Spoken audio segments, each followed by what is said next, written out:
He takes her hand and asks her to squeeze his hand to communicate that she is alert and compassionately tells her that the helicopter pilot has died. He asks her to try and stay awake as she slips in and out of consciousness. Overguard leaves a carefully placed note for her to read when she wakes. He respectfully builds a cairn as a memorial to mark the position of the pilot and salvages what he can use from the wreckage. Before leaving, he tucks a photograph into his pocket. Overguard laughs wryly, saying, "Are you serious?"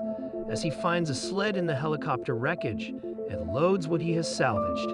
Back at the plane, he places the photograph of the young woman's family in her line of vision. The flame from the gas cylinder he has retrieved from the helicopter warms his icy hands.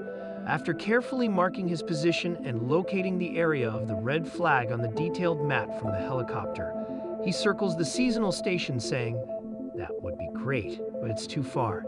He runs to the fishing holes, overjoyed to retrieve a large trout which he cooks, adding noodles salvaged from the helicopter and eats appreciatively. As he begins to feed the semi-conscious young woman, he says, "You have to try this. It's Arctic trout with noodles." He tenderly reassures her that people are looking for her. Overguard sits beside the feverish woman and places his hand in hers, which she squeezes weakly. As her condition deteriorates, he makes the difficult decision to leave the safety of the plane and to take the direct route to the seasonal station. He gathers the provisions they will need for the journey, securing them and the woman to the sled. After leaving a note with their identities and destination, both at the plane and the helicopter, he begins the arduous journey, pulling the sled behind him. Overguard checks his bearings and stands looking apprehensively at the vast icy rocky tundra ahead.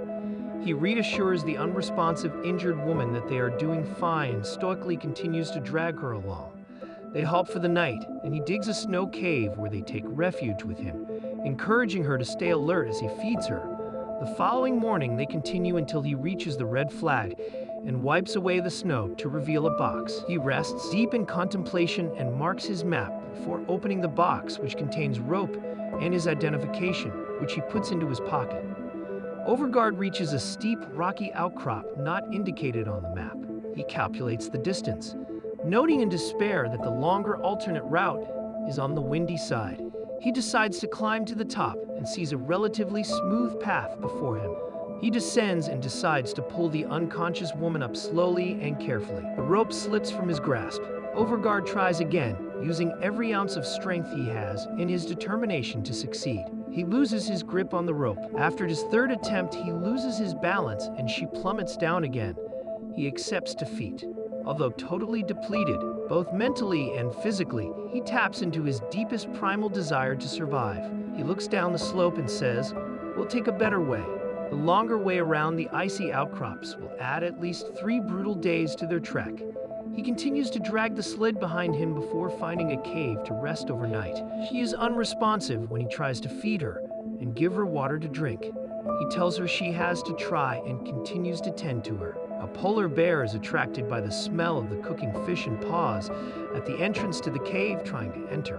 Overguard uses a distress flare to chase it away. He sits in shock and weeps. The following morning, he struggles to drag the sled behind him through the blizzard and turns it sideways to act as a buffer to protect them against the icy howling wind. He rests, totally exhausted, next to the unconscious woman in the sleeping bag. On waking, he dismantles the makeshift shelter and removes his gloves to check the painful frostbite on its hands. He continues to drag the sled along behind him, overwhelmed by the magnitude of his undertaking. When he asks her to squeeze his hand, she does not respond. He zips up her sleeping bag and watches over her deep in thought.